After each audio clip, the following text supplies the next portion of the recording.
For over 300 years, sailors crossing the world's oceans slept in shifts as short as 4 hours, broken into pieces, night after night, for months at a time. Some ships never let more than half the crew sleep at once, not once, for the entire voyage. Right now, if you don't sleep well, you're groggy the next day. Maybe you're irritable. Maybe you need an extra coffee. For a sailor in the age of sail, broken sleep wasn't an inconvenience. It was the entire job, every single night, for weeks, sometimes years at a stretch, depending on whether you were doing this on a merchant ship or on a naval vessel during wartime. So how did an entire crew stay functional, sane, and alive while barely sleeping through a single uninterrupted night for the length of an entire voyage? Let's start with the system itself, because it wasn't chaos. It was one of the most rigid schedules ever built around human sleep, called the watch system. A ship's crew was split into groups, usually two, called watches. While one watch worked the deck, sailed the ship, and handled anything that came up, the other watch slept. Then, after 4 hours, they switched. Awake for 4 hours, asleep for 4 hours, around the clock, for the entire voyage. No days off, no sleeping in, no adjusting for how tired you actually were. The ship needed someone steering, someone watching for other vessels, someone ready for a storm at any hour, and the schedule didn't care whether your body agreed with it. There was one clever twist built into this system specifically to stop it from destroying everyone's sleep cycle permanently. 2 of the daily watches, instead of being a full 4 hours, were split into 2 two-hour shifts called dog watches. This shortened one part of the rotation just enough to shift each sailor's schedule by a few hours every single day. Without it, the same half of the crew would always be awake at 2 a.m. every single night for the entire voyage. With it, everyone eventually rotated through every part of the day and night. It was a deliberately engineered fix for a problem sailors clearly understood, even without the language of modern sleep science.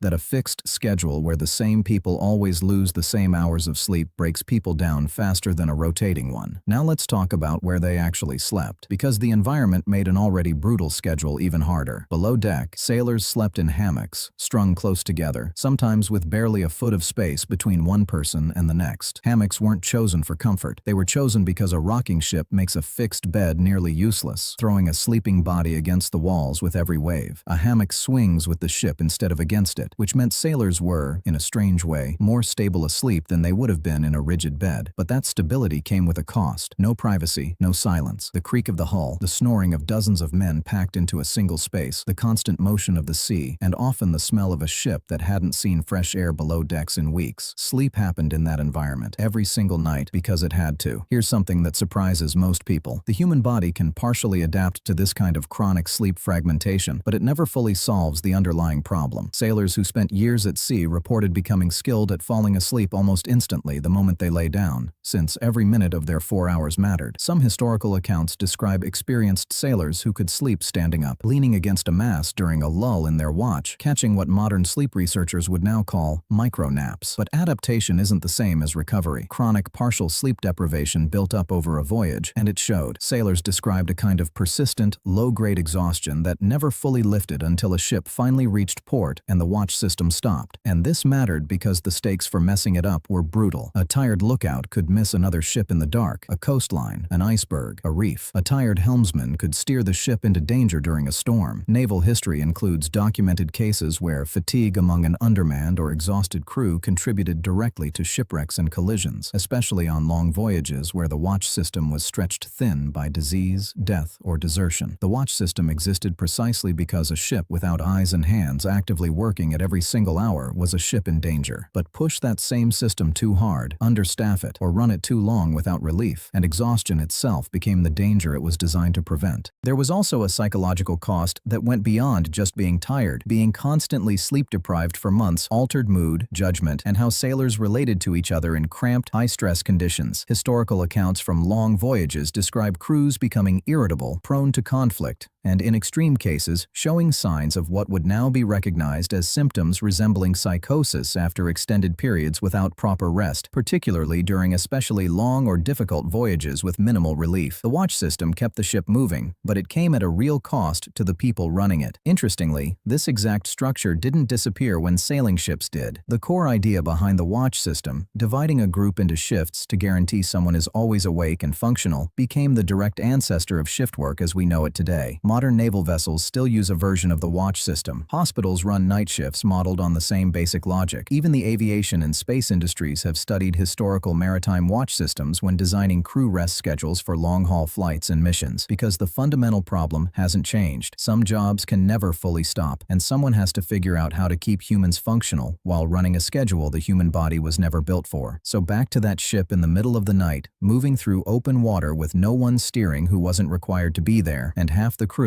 technically asleep just a few feet below deck. That wasn't neglect. It was one of the most carefully engineered sleep schedules in human history, built by people who had no understanding of circadian rhythms or sleep science, but who understood something just as important. A system that kept a little bit of everyone rested was safer than a system that let anyone fully collapse. You'll probably never have to sleep in a swinging hammock next to 40 strangers while a storm rocks a wooden hull underneath you. But the next time you pull a rotating shift, work a night job, or pull an all-nighter and think you've invented some new form of suffering, know that sailors were doing a harsher version of the exact same thing centuries before anyone wrote a single study about what it was doing to them.